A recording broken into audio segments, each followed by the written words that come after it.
Well, that was Manchester United players after news of Jose Mourinho's firing in December. They were pretty pleased as well last night. Shaggy Hislop, Adrian Healy, Paul Mariner and Craig Burley here in the studio. Lots to get to today. We also have Julien Laurent on and Peter Walton to talk about the handball that was or wasn't. We will get to that shortly. But first, the reactions in Paris. Even worse. 2 years after the remontado, the unthinkable has happened again. The headlines in L'Equipe as PSG contrived to crash out of the Champions League almost in an unthinkable manner, losing 3-1 at home to Manchester United. And Julian, I know you've been asked to rake over the coals quite a bit today. Well, we are going to continue to ask you to do that. First of all, just talk us through how the 90 minutes went from your perspective. From my perspective, it was just an absolute nightmare. I was quite confident at the start of the game, and then the first mistake after 111 seconds by Thilo Kehrer, and then you knew from then on that it was going to be a very uncomfortable game, because you knew that this PSG team in itself had the potential of crumbling like they did 2 years ago. You could see that some of the players still had that in their minds, and it was something that unless they were getting clear and, you know, at 1-1 or then leading 2-1 maybe, or even going back to 2-2, unless that happened, then they would be very vulnerable towards the end, and they would let themselves exposed and in danger of conceding a third goal and going out. And it's exactly what happened. It's just that I've been so much with that club through the years, as a kid, as a teenager, everything you want. I never thought it could get worse than 2 years ago. And yet they still managed to do it, and it was worse than 2 years ago because it was at home, because United was so weakened by all the injuries, and because this PSG team was so disappointing, so weak mentally, with so many mistakes from players to the manager to the whole club. I don't know what to say, but this is going to be a scar that will last for a very long time. Have you been able to come up with any sort of explanation 24 hours on, Jules? Where does the fault lie for you, first of all? I think there are many reasons. I think if we start with Thomas Tuchel, who did a lot of things right this season, I think the last 30 minutes of the game, he was too much of a passenger, and he was not proactive enough in his coaching. He let things unfold in front of him and not really did anything about it, which I thought was a big mistake. Then the players obviously have to take a lot of the blame. I think and it's not a new issue, but there's a problem of leadership in that team that has been there for a very long time. It's a team that like leaders, and when you sign Gigi Buffon to help you going through to the next level because of his experience, because he's supposedly a leader, and he cost you the game in the way he did yesterday with having one save to make, and that's all he had to do, one save, and he fluffed it the way he did, that obviously doesn't help you. I think there was a bit of complacence, and I think mentally there's an issue there as well. I still cannot believe that since 2 years ago and the game at Barcelona, no one at this club thought about, do you know what, let's just bring in a psychologist. No one might need him, and he might be sat there in an office, and no players or no one from the staff will go and see him and have a chat. But I just think it would have done any harm to anyone to have someone there where players could have been able to talk to before a game like the one last night, and saying, you know what, I still think about what happened 2 years ago. I still go there at times. I still have that fear in me sometimes in the similar situation. But yet, no one has ever thought about that. Craig, well, we could always have a psychologist before our show. But I feel like that sometimes. Not to be devil's advocate and get you going, but is there not an argument that PSG were not just extraordinarily unlucky? Is that a valid argument? Because I have read that argument in some Well, I must have missed that. No. Well, you're not unlucky when Kehrer makes an early error. You're not unlucky when a goalkeeper that you've brought in, who's been one, if not the best in his pomp, makes a horrendous error. And you're not unlucky in having, you know, what was it, 70% possession and having, what, 4 efforts on target in the space of 90-odd minutes against, and Gilles touched on the injuries, against effectively a Manchester United reserve side. So, you know, some people may think, and I know we're going to get to the penalty, some may think that was unlucky, but there's been a lot of football being played before we got to that stage. When you've got Kylian Mbappe, who is no doubt one, if not the most talented kids on the block, on the planet, when he's going through one-on-one and he's slipping and he's falling over and he's hesitant, that's not unlucky. You know, poor finishing. So I don't think there's any sympathy here for Paris Saint-Germain. I'm not having any sympathy for PSG at all, but on the one hand, I can see how somebody fashions an argument that this was unlucky, because up until, 3 or 4 minutes to go, PSG were going through. The trouble is, when this keeps happening year after year, at some point you've got to say, this is a problem with the club. This is not about bad luck. This is not about one decision going to VAR that went against you. This is not about one young right back making an errant decision or an experienced goalkeeper slipping. This is about a club that has their demons, that they have not buried, as Jules rightly pointed out, and it keeps coming back to haunt them. You spend all this money and packing that dressing room with an incredible amount of talent, yet that team has absolutely no backbone and absolutely no leadership, as Jules rightly pointed out. The thing for me, this game for PSG should have started after the final whistle at Old Trafford. Because the players, you can blame the manager. The manager's got to prepare them, of course he has. You get in when you're in the dressing room, going to the leadership question, you get around each other and you say, lads, remember what happened at Barcelona. This is never going to happen again. Look at the team that they've got out. We can bury this team. If we are correcting our defensive blocks, if we are creative going forward, and this can be done in the lead up to the game. They came out, PSG came out, I didn't recognise this team. They were easy, tapping it, it doesn't matter, this, that, and that.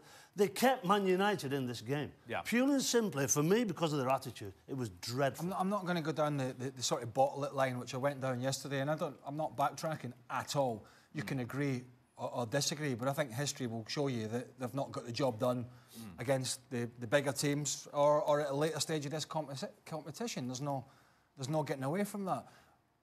I think what was poor from them was they didn't manage the game properly as it started to get into the latter stages. They didn't manage a Manchester United side that was weak, that was there for the taking, and they didn't manage the defensive side of the game. They shouldn't have been having to block shots from the edge of the box deep into the game, whenever it was, 90 minutes or injury time.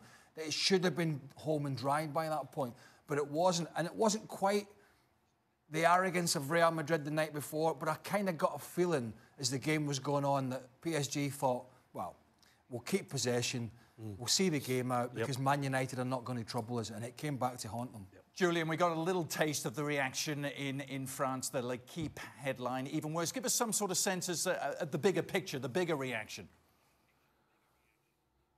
Yeah, I think it's been a big hangover, really, since last night from the fans who were clearly... And you can understand why, very upset and unhappy.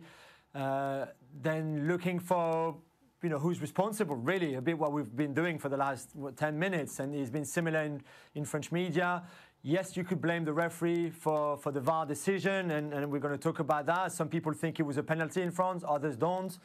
But like we've been saying with the boys, there were mistakes made a long time before that, and too many mistakes at that level against a reserve team from United. And United, good on them, they qualified. I'm a bit better, I have to say, because I didn't feel their play. I think they parked the bus, and PSG gifted them 3 goals and the qualification and the win. But good on them, and I hope they go as far as they can in that competition. But this is a game that PSG lost more than a game that United won, really. And then I think decision will be made at the club, not so much now, but they're going to try to cool their head down, everyone. I'm not sure if the sporting director will still be there next season, Antero Henrique, because the transfer windows under him have been pretty dreadful. I'm not even sure Nasser Al-Khelaifi, the chairman, will keep his place, because he's been pretty poor as well in the last 12 to 18 months.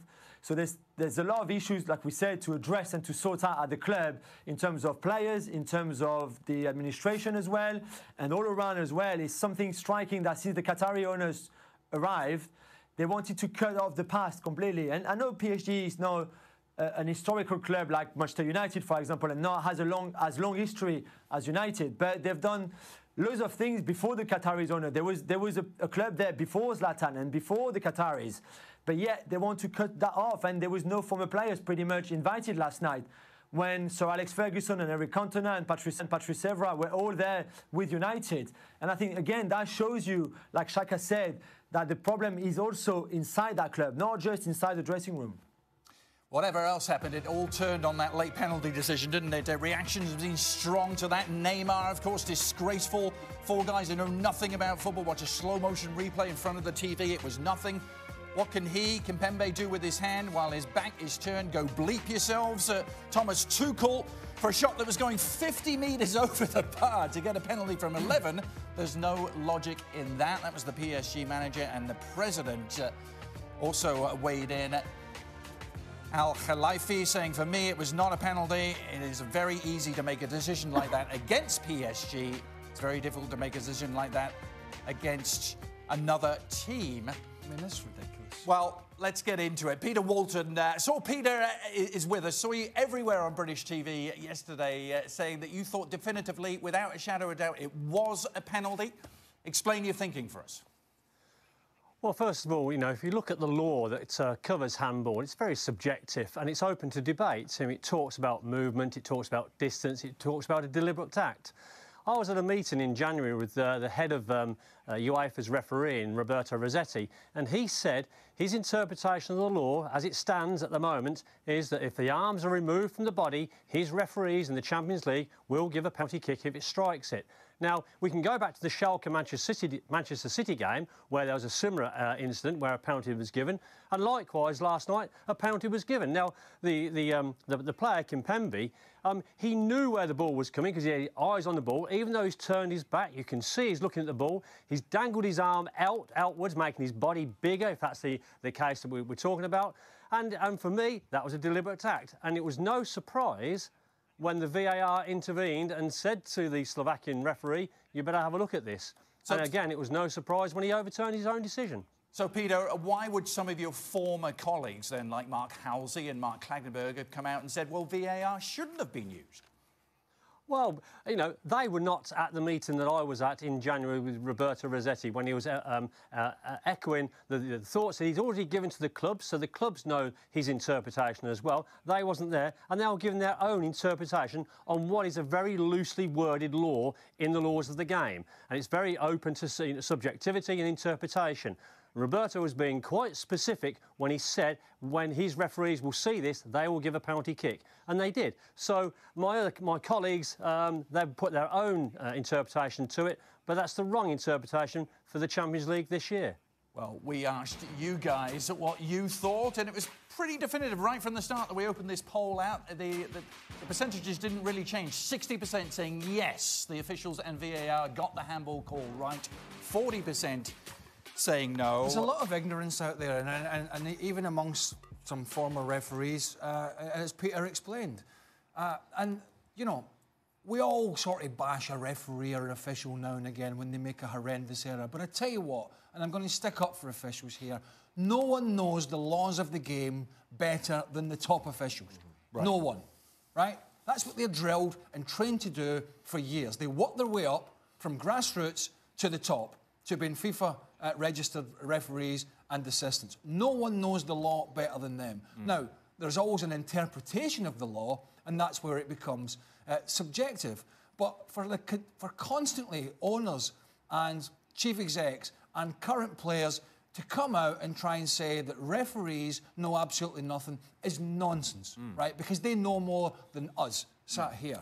Now, the penalty itself, I thought, was a clear penalty once we saw the replay, for the very reason, and I've heard a lot of nonsense about, well, he had to protect himself. Well, just because he turned his back is not a reason. When you turn your back, and you're told not to do this as a kid, and when you see players on a wall for a free kick, they're stood straight, right? Yep. They know they're probably going to get hit, but they're stood straight, not stood with their back turned. Now, when you turn your back on a strike, straight away, your arm comes out as a natural movement, right? Once that arm's out, it's now affecting the flight in the direction of the ball because it's in an unnatural position. So because you've moved into an incorrect position, then so has your arm. Once it strikes that arm, then you're in the lap of the gods. And as Peter Walton has explained, the directive from the UEFA officials is when it's in that position, it is a penalty kick. And I think for me, that is why they got it absolutely spot on. I think you were saying, Paul, weren't you, when you saw it happen live,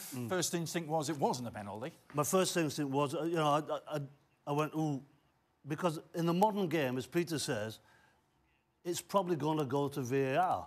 And when that happens, there's so many aspects, as Craig has alluded to, there's so many aspects in this. Why did he turn his back? Did the players, I'm assuming, Peter, that the players had got the directive saying, look, this is going to be a handball situation. So he knew what he was doing, the kid. Yeah. Now, most players just stand up and take one, they call it take one for the team. Take it in the chest, take it in the face. He didn't do that. So as soon as they went to VAR, I think it's soft, but I think it's a pen. Yeah. Shagger? Without question, it was a pen for me. I think I'm like the boys here. First view, I wasn't sure. I thought Dallard was appealing for a corner kick. But from the time you see the slow motion replay, the very first one, the very first look, without question was a penalty. There's a lot of people out there saying, or there's some saying, well, it's not clear and obvious because the referee didn't see it, so they shouldn't go to VAR. Just because the referee maybe didn't That's why you have VAR. or see it, because is exactly the reason why you have help.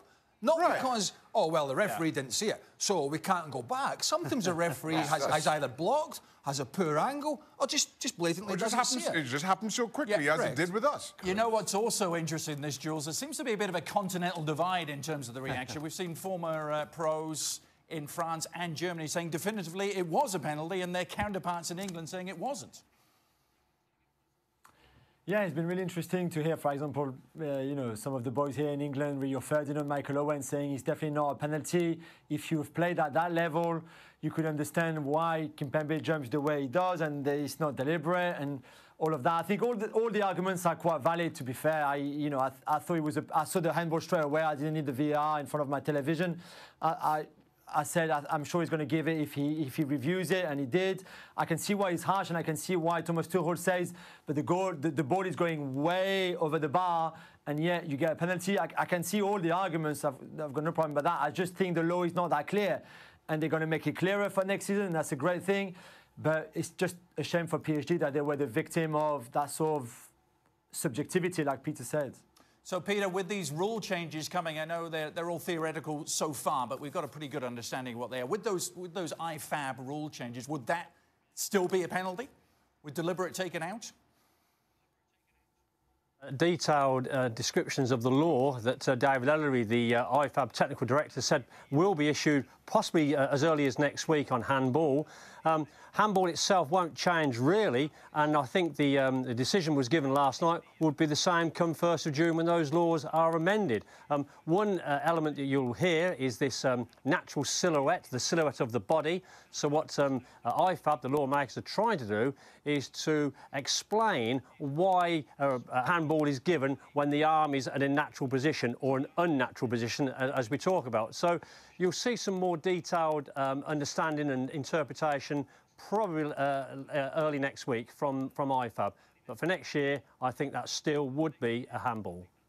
Well, a day of mourning for sure in Paris. Money can buy you plenty of stuff. It cannot buy you the Champions League title. That is the lesson for PSG, who've spent over $1 billion chasing it since 2011 and have exactly 0 trips past the quarterfinals.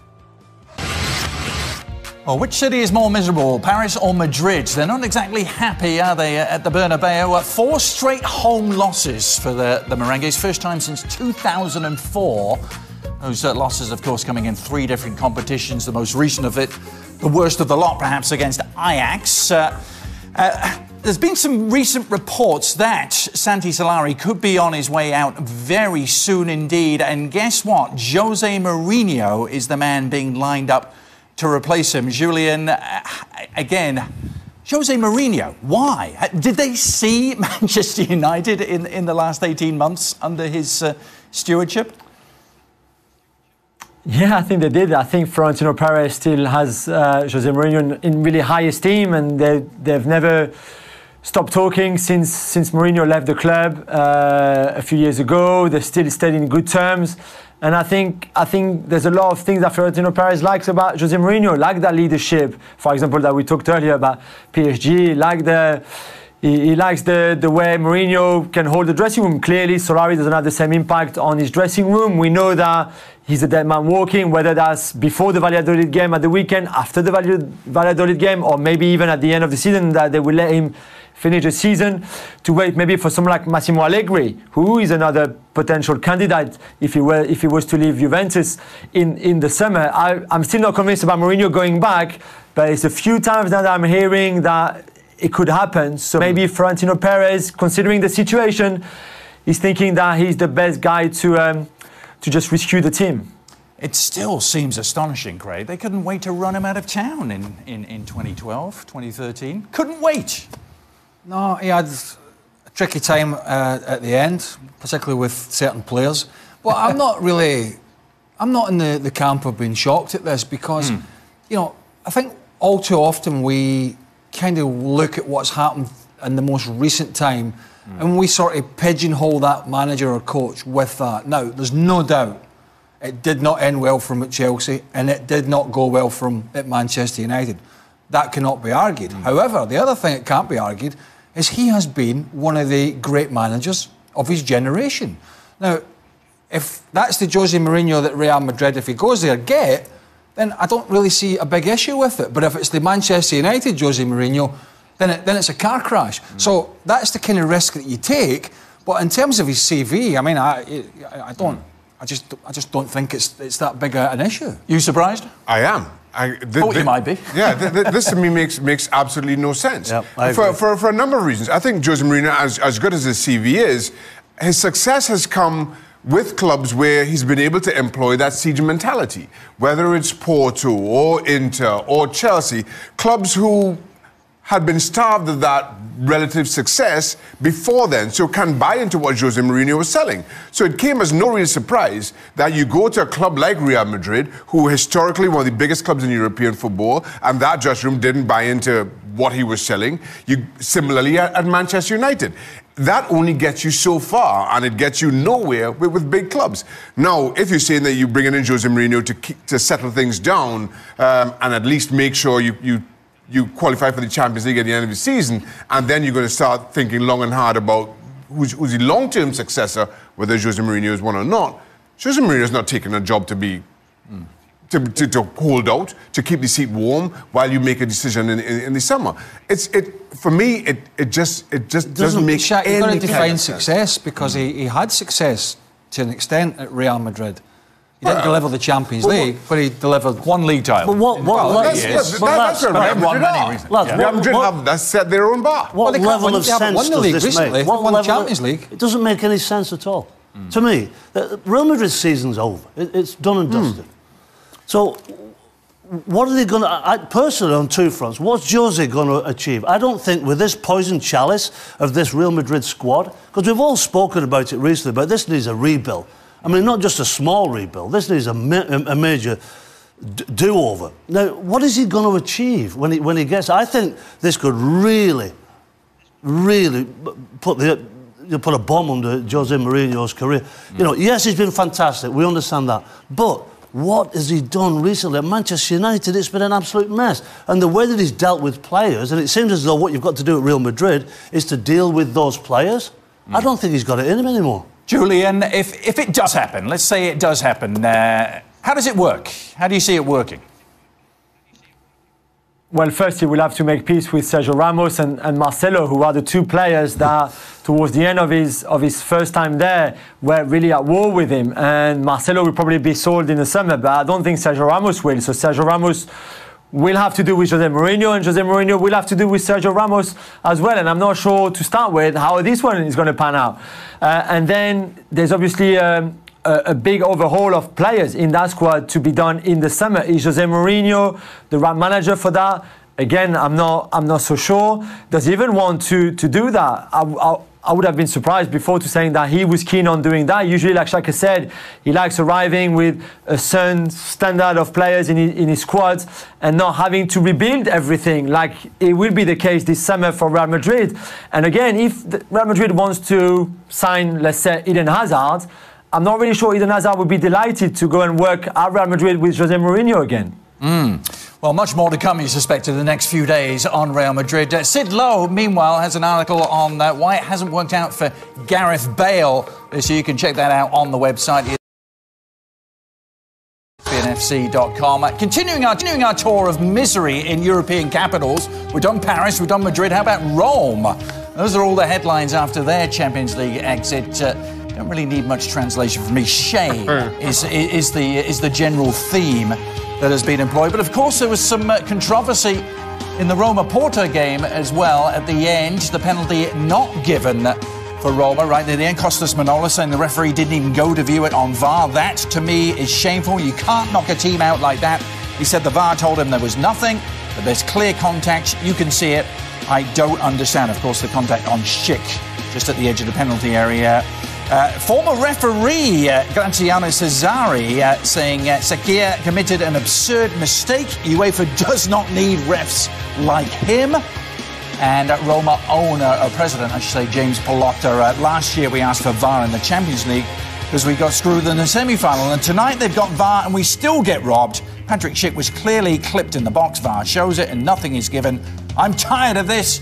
I give up. So, Peter, you run the rule over the United penalty for us, saying it clearly was. Yeah. So what about this one in the Porto-Roma second leg? So, look, let's just go back to what VAR is for. I mean, VAR is not there to correct every ills in the game. It's there to look at clear and obvious errors by the match referee or missed errors by the match referee. And when I've looked at this clip many, many times, you know, is there a foul, first of all? Is there a clip? Is there enough there for a foul? I mean, it's a physical contact game. So the VAR has said that has not reached the threshold where I need to interrupt the game and bring it to the attention of the match referee. Because for the VAR, that was not a clear and obvious error being made by the match referee. Of course, Roma will moan because it's going against them. But ultimately, I think that's the correct decision. Sorry, they got screwed last year in the semi-final by Liverpool. Right. Not by everybody else. Yeah. That's another story, by their performance at Anfield. Was this a penalty? If anybody's to blame here, it's the VAR official, not the referee. Yeah. The referee's missed it. It was a pen. And VAR should have, in my opinion, because if we're saying it's not clear and obvious to go back, then it's not clear and obvious for the referee for the handball in the Paris Saint-Germain-Man United game, which we all think was a penalty kick. And the correct decision to go to VAR, whilst it wasn't an intentional challenge, intent's not in there, even if you clip somebody's heels accidentally, then it's a penalty kick. It was very clumsy from the Porto player. There's clear contact in there, whether he meant it or not, so it was a penalty kick. And in my opinion, I disagree with Peter on this occasion. I do think they should have reviewed that, and had it been reviewed properly, I think Roma would have had a penalty. Exactly, but at this stage of proceedings, you know, in extra time, was it a couple of minutes to go? You've got to check it. It's a penalty. He trips him. Well, you know, whether he means it or not doesn't matter. It doesn't matter. It's a penalty kick, and Jimmy Pallotta's spot on. They've been hard done by. It's ridiculous. As our sitting member of the IFAB committee, would you concur? I'm with the boys at the table here. I think there's a tangling of legs and there's more than enough contact to warrant there being a penalty. Now, whether that contact was intentional or not is irrelevant. As a defender, you have to know who you're defending against. You have to be aware of their legs and stay clear of that. For instance, if a striker is through on goal, they are taught run across the defender because the defender has to check his run for exactly that same reason. Yep. If you're giving that as a penalty, as a foul outside the box with a striker running across the defender, you've got to give the incident at the corner of the box as a penalty as well. The stupidity of this challenge alone, because the time it was in the game, and he's running away. He's running towards the touchline. You don't get that close. You have no need to do it, and they absolutely got away with it. Yeah. So, Peter, the video review official would have been looking at that and deciding, well, it wasn't clear and obvious. Yes. It's not as always easy. Go on. Yeah, I hear what the lads are saying there, and and I agree with them to some extent. And maybe the correct course of action was the VAR to intervene and ask the referee, who ultimately takes that responsibility and takes that final decision, to go over and have a look, and the context of the way he's been refereeing the game, adjudicate on that. But in this instance there, because the VAR thought it didn't reach the threshold. That's why he hasn't sent it down. Yeah, there's some work to do. We know this, and it's part of the experiment, it's part of the VAR protocol. But ultimately, I think that the VAR last night thought to himself, that hasn't reached that threshold, I'm not sending it down. Maybe in hindsight, you know, to be more transparent and fair, if that's the right word to use, the referee should have took that decision. Julian, which side of the line do you fall? With the boys here in the studio was a penalty, or with Peter that it wasn't? No, I agree with the boys. I thought there was enough contact from Marega on Cheek for at least the referee to go and watch it on VAR, and I really believe that if he had done that and had another look at it, you know, with all the angles and everything, I think he would have given it. Now then, Eusebio Di Francesco, relieved of his duties with Roma. 46 wins, 18 draws, 23 losses in his 87 games after joining from Sassuolo in the summer of 2017. Of course, they finished third last year. They are currently outside the top four. Reached those Champions League semi-finals last year, as Craig was talking about, losing to Liverpool. But there they are, 3 points out of the Champions League places as it stands. And, of course, out of the Champions League now after that defeat to Porto. And Claudio Ranieri seems to be lined up to replace him, Craig. What do you make of that? Must have a big cash van behind him everywhere he goes, because, I mean, look, this guy has been everywhere and been a great success, obviously, at Leicester City. He's managed some big clubs, but, you know, they just... And he seems a most lovely guy, but they just keep landing on their feet. We just talked about Jose Mourinho, you know, potentially going back to Real Madrid or another big club, and now you get sacked from Fulham after a very, very short spell, and you're probably going to land the Roma job. Good luck to him. It's certainly going to be an easier job than Fulham because he's got better players. I'll come to you in a minute, Paul. Julian, 17th club team. He's had second time at Roma. He did get a second-place finish with Roma back in 2010. Can he get them back in the top four?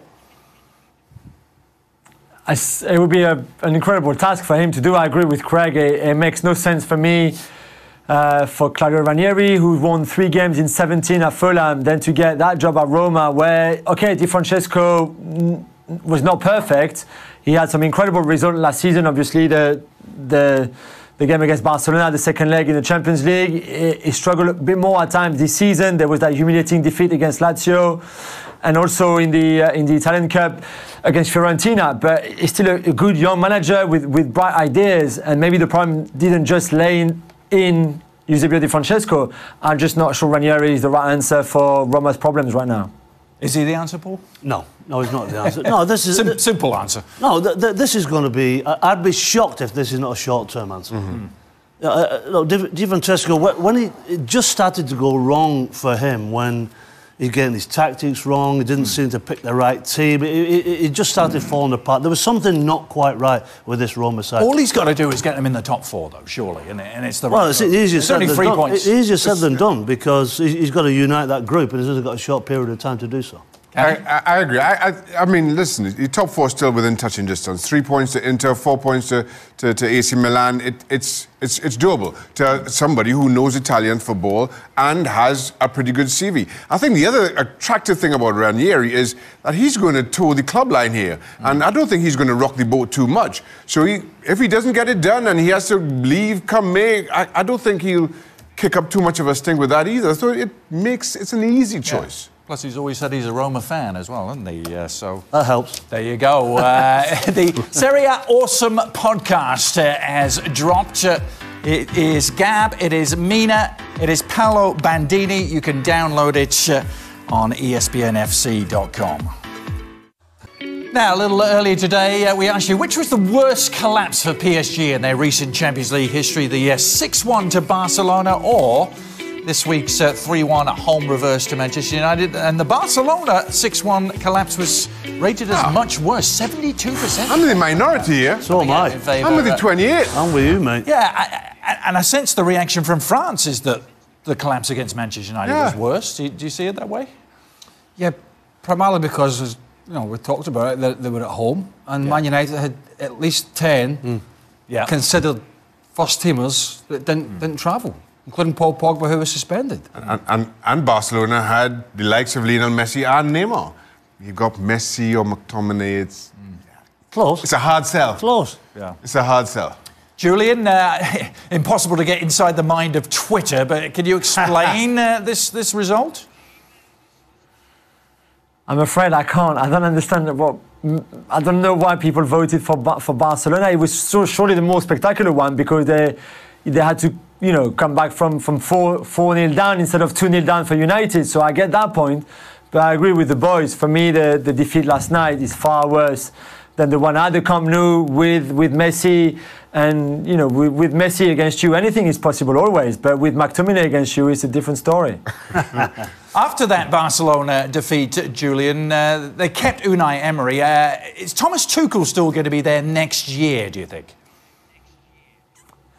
Yeah, it will be. And actually, he had a new deal offered to him after the first leg 3 weeks ago at Old Trafford. And he agreed with the chairman, Nasser Al-Khelaifi, that they would wait a little bit before he would give them an answer. I believe he's going to sign that new deal and extend for another year. So he signed for 2 years last summer. So he had another year, and now he will extend it to another year. But yeah, it will definitely be there. Now then, final order of business, power ranking, Shagger. Well, as you can well imagine, the Champions League had a lot to say about this week's I can well imagine. power rankings. I've fallen in love with this. What if you didn't play in the Champions League? Istanbul are clinging. What if you didn't play in the Champions League? They haven't lost a game in 4 months. Well, you should see their squad. Well, Porto, okay, we could question whether, Roma fans won't be happy to see Porto. Spurs are through. United are in. Ajax are in with the biggest victories of the week. Juventus, Bayern, Atletico, City, Barcelona. Liverpool didn't play in the Champions League. Liverpool are not in the 1 point behind Manchester City. 1 win in 4. And they're not even in the top 10. 1 win in 4, 2 wins in 7. Not enough. What is wrong with you? Oh, you've got Liverpool bias. Win some games. It is brutal in the world of Shaka Hislop. We'll see you tomorrow. Well, Paris in the springtime is supposed to be very nice. this time of year. Especially from Manchester. Well, they give out presents as well. A little more mortal in it this time of year. Let's get into the questions. Julien Laurent is with us. Julian. See, Julian was brave because he could have thrown a sickie. He could. Julian, you tried. Well done, Jules. He tried. It will be of no great surprise to you to learn that many questions are directed to you and around the subject of PSG. Sure, First of all, sure. What alcoholic beverages did you consume after the PSG game last night? Ted wants to know. So, Ted, thank you for your question. I'm teetotal. I never drink any alcohol. But I have to say, last night, I was that close of finding anything I could find, like perfume, anything that would knock me out strong, so I could sleep for as long as possible. Seems like that's a running theme on this show with people. I don't know where they get this idea from. Teetotal. That there's teetotal. I thought you meant. No, I'm teetotal. I mean, like, teetotal. I didn't realise I'm teetotal. Now I know Julian's teetotal. Yeah. Teetotal of what? Jules, we'll send you some Boddingtons over, mate. We'll send you a case of Boddingtons. Thank you. Jules, slightly tongue-in-cheek, I imagine, Coach Gordon Bombay did the weekly physical and mental battle in League One take its toll. Well done, Coach Gordon. Love that. Yeah, Coach Gordon. I mean, it's the same weekly physical battle that made Rennes beat Arsenal tonight. Oh. It's exactly the same, you know. So. Well done. Paul didn't like that one. Paul didn't like that one. All right, calm down. No comeback. Well, actually, the competition that Rennes are playing in, Julian, Edeline wants to know, should PSG try to win the Europa League next season to get experience for the Champions League? I was expecting that one as well. Why not? I will take the Intertoto Cup. I will take the Cup. Very Fair City Cup, whatever it was called. I'll take anything right now, to be fair. I won the Intertoto Cup. I have you know. Frank Leboeuf was on this. As Frank comes on now and again, as you know, colleague of ours, former teammate of mine, and he was on probably I don't know 3 months ago or something, and he suggested that it would be better off, and I'm being serious now, and he was that better off that PSG tried to win the Europa League because he didn't think they were, like most of us, they didn't think they were good enough for the Champions League. But clearly, you know, clearly the owners are not writing cheques for the amount they're writing to win the Europa League. But I think he kind of felt that's what level they were at. It's not often Frank's right. Wow. Yeah. Neymar and Di Maria and Mbappe. I mean, it's not a Europa League outfit, is it? I'm glad it's Frank said that. It's not. They won the old Cup Winners' Cup, didn't they, Jules? Back in the late 90s? 96, yeah, it was. Yeah. Didn't help him when it came to the Champions League, but different era entirely. Jules, are they just going to keep writing cheques? Well, I know you don't write cheques anymore, but are they just going to keep... How do they combat this apart from personnel? Are they just going to keep splashing the cash? Would be my question. Yes. Yeah, I mean, it's a great question because they can't splash the cash. That's the thing, Craig. With financial fair play now and how high their wage bill is, I mean, you know, splashing the cash. I mean, they can't spend another 200 million on someone or 150 million on someone like they did in that summer with Neymar and Mbappe.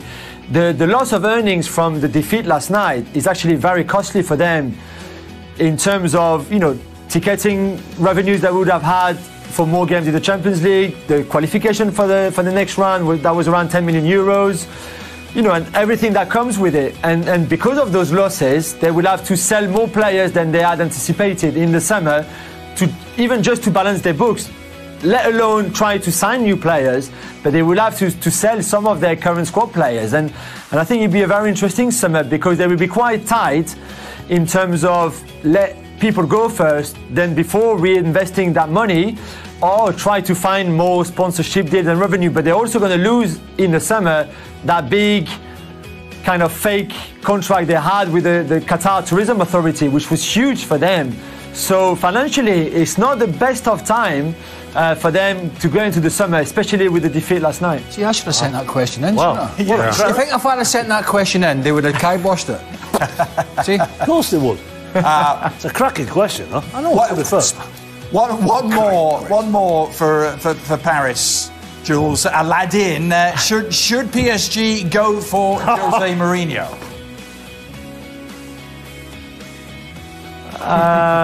No, I don't want Jose Mourinho there. I think Tuchel can have another season for sure, and let's see if we can find some improvement. I still think he's done some really good things this season, and maybe this is a learning curve for him as well, and he will be hopefully better from it. He will learn a lot from it and be a better manager, and that next season there could be some improvement. But I'm not sure Mourinho is the answer to all those issues that we discussed on the show earlier. Yeah, I agree. I think Tuchel's got at least another year to try and take them in the direction we want. Now he wishes he signed that contract that was good after the Man United game. Yeah. Give me the pen. All right, on to more weightier matters. Dick wants to know, have you had any good fish and chips in the US? Well, I don't know about good. I'm not really a big fish and chip eater, but I have ordered some. Which sounds strange because, as you know, in the UK, we can walk in a fish and chip shop and get it fresh. You clearly can't do it. But there is a place, at least one place I know of, that delivers it, but it's frozen. I know that doesn't sound good. That's really tasty. Beggars can't be choosers. Right. We're in America. And there is a place that you can get it, but it's frozen, and then you have to heat it up, so it's not. No. Anybody else? No? I know you're an aficionado. Well, you get it in restaurants, yeah. Aficionado of the culinary arts. Down by the harbour in Boston, there's quite a few decent, very decent. Do you get it? Aye. No, I'm serious. Yeah. Now you get really good seafood. I can't get mushy peas. I don't know about you, but I can't get mushy peas. Seafood. That's seafood. Never liked them? Never liked mushy When they peas? batter the fish and all that. You can't get it. Fish and chips is seafood. Fish and chips is seafood. Fish and chips is seafood. Just because it's a fish and all that greasy batter. Oh, I love it. Oh, love it. I know. Love it. Why is it not a fish? With a good pickled onion thrown in, too. I said it was seafood. Not sure about it. I thought it was. The Shaka Hislop fan account wants to know how many chicken wings can each of you eat in one sitting? Who? Is there a... Shaka's a pro. He's the I'm not a big chicken wing eater. That's an untruth, Mariner. It's not an untruth. Spicy or not? Is there an upper It's got to be limit? spicy. Yeah, spicy. I'm from Trinidad. It has to be spicy. Well, they normally come in...